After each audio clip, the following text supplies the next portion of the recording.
Hola, ¿qué tal, gente? ¿Cómo les va? Espero que todo bien. Un nuevo mes en realidad que termina. Un mes de abril que fue muy agitado en general en el mundo y en particular bastante raro acá en Argentina porque terminó sin acompañar el movimiento que sí se vio en los principales índices del mundo. De hecho, hoy es jueves, ya terminó la rueda, jueves 30 de abril, y los índices en Estados Unidos marcaron nuevos máximos, pero acá en Argentina está el ambiente un poco más pesado últimamente, y es lo que voy a reflejar en este video. Empiezo por el Merval en pesos que como se puede ver no pudo directamente superar la resistencia que eran esos 3 millones acá en términos base cierre, y desde ahí empezó un recorrido declinante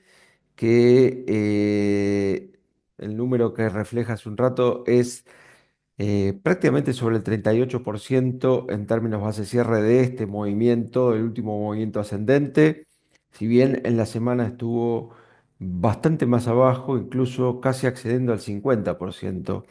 Lo que se necesita acá en Argentina para ir por más, y no antes, obviamente, es superar esos 3 millones, habiendo cerrado hoy en 2.832.000 y moneda, un número bastante raro, pero esto es como se ve el Merval, o sea, todo el inicio ascendente entre el mínimo de septiembre y este último máximo acá, y después el recorte del 38,2. Fíjese que bien que está trabajando con los Fibonacci, después fue a buscar el 61,8 y esta semana prácticamente se asentó por arriba del 50% de este recorrido ascendente último, pero insisto, acá para ir por más, sí o sí hay que superar los 3 millones, si no, todavía no descarto que siga el recorrido declinante. Vamos con el mismo Merval, pero en dólares. Fíjense que el Merval en dólares desde aquel doble techo acá, que no pudo tampoco siquiera en este caso llegar al máximo previo de $2.400, ha ido recortando y esta es la primera semana que concluye por debajo de la línea tendencial ascendente, esa que se originaba en el mínimo de septiembre, acá, tras haber apoyado la semana pasada en términos base cierre que la había mantenido intacta. Esta semana vuelve, mejor dicho, penetra por primera vez esa línea tendencial. Este mismo Merval, pero ajustado por inflación, fíjense que después de haber logrado ese doble techo, recortó el 61,8 de todo el movimiento ascendente previo, pero sigue sin poder superar la línea tendencial declinante originado justamente en ese doble top. Y mientras eso no sea superado, aún no puedo descartar que esto siga declinando. Me voy a meter con algunos papeles, el caso de Galicia, que tampoco pudo superar la línea tendencial declinante, esta de acá. Por lo tanto, sigue con movimientos con máximos descendentes y mínimos descendentes, si bien todavía este punto no ha penetrado este último punto de acá.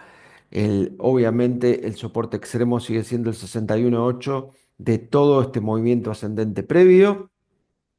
Más flojo todavía es el caso de Superville, Superville que por primera vez supera la tendencial ascendente, que ya ha pegado en el 61,8, que no ha podido superar el 61,8 de todo el movimiento descendente previo, con lo cual tiene acá en la zona de $8 su soporte extremo en el hoy.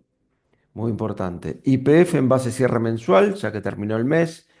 Fíjense que esta línea punteada es la actual resistencia. Lo hizo durante el mes pasado, lo hizo en intra este mes, que termina con un recorte del 2% después de un fantástico mes de marzo, producto de la suba, sobre todo del petróleo. Vamos con otro de los papeles argentos, en este caso uno que lamentablemente, si no es el peor, le pegan el palo.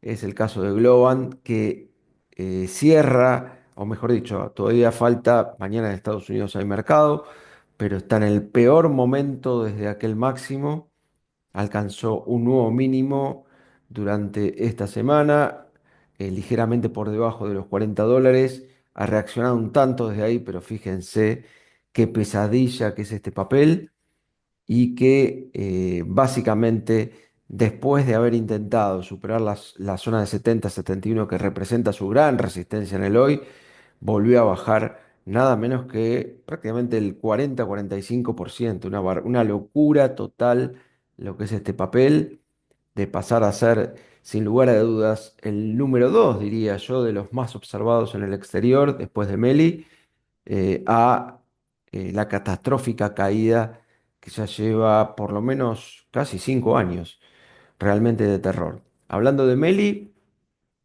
Meli pudo reaccionar desde el 50% de todo el recorrido ascendente previo, y si bien está lejos de su máximo, mientras sostenga esta zona en torno a los $1.600, aún puede ir por más. Y si va por más, lo que hay que tener cuidado es acá la tendencial declinante originado en aquel doble top. Atento a esto entonces los tenedores de Meli. El caso de Cresud. Cresud es un caso muy particular porque está en un mega triángulo de largo plazo que arranca en ese tope del año 18 y fíjense cómo las líneas que conforman ese triángulo han sido una y otra vez soporte y resistencia. Incluso cuando lo superó la línea superior de ese triángulo, no lo pudo materializar en términos base cierre semanal. Ahí fue a buscar el 61.8, donde generó el último doble top. Tengan en cuenta entonces el mega triángulo en el cual está el caso de Cresud. Por último, me meto un poco con el dólar, que tuvo algo de movimiento en la última semana acá en Argentina después de bastante tiempo. En realidad ya viene así hace un par de semanas. El caso del oficial, que después de haber impactado en el 38.2 de todo el movimiento ascendente, desde que se le liberara un tanto ahí hace un año atrás, acá en la zona de 1330, 1340. Llegó a cotizar esta semana después de bastante tiempo sin hacerlo por encima de los 1.400 pesos. Cerró ligeramente por debajo de esto, pero ciertamente por encima de la línea tendencial declinante por segunda semana consecutiva. El caso del dólar MEP vía al 30, fíjense que también por segunda semana consecutiva cierra por encima de la línea tendencial declinante y también utilizó como soporte el 38.2 de este movimiento ascendente previo, con lo cual, si bien no terminó en el máximo de la semana, que supo estar arriba de 1460, sí lo hace nuevamente por arriba de la tendencial declinante. Para finalizar con esto, el caso del dólar CCL vía el 30 también, el cual también cierra por arriba de la línea tendencial declinante por segunda semana consecutiva. Y si bien supo estar en la semana arriba de 1500, eh, termina ligeramente por debajo de este, pero ciertamente acá lo importante es que mantuvo el soporte y de momento se mantiene por encima de la tendencial declinante. Pues bien, esto ha sido todo por hoy, hablando un poco de Argentina, que me lo habían solicitado. Argentina mañana feriado, como gran parte del mundo, por ser 1 de mayo, no así Estados Unidos, así que los tenedores de papeles en Argentina cotizan normalmente en el norte. Pues bien, amigos, seguidores, clientes, esto ha sido todo por hoy. Seguramente me tendrán acá con algún otro tema que me parezca más o menos relevante, y que pueda incluir un conjunto de ítems de un segmento determinado o de un país determinado, como ha sido hoy el caso de Argentina. Muchas gracias.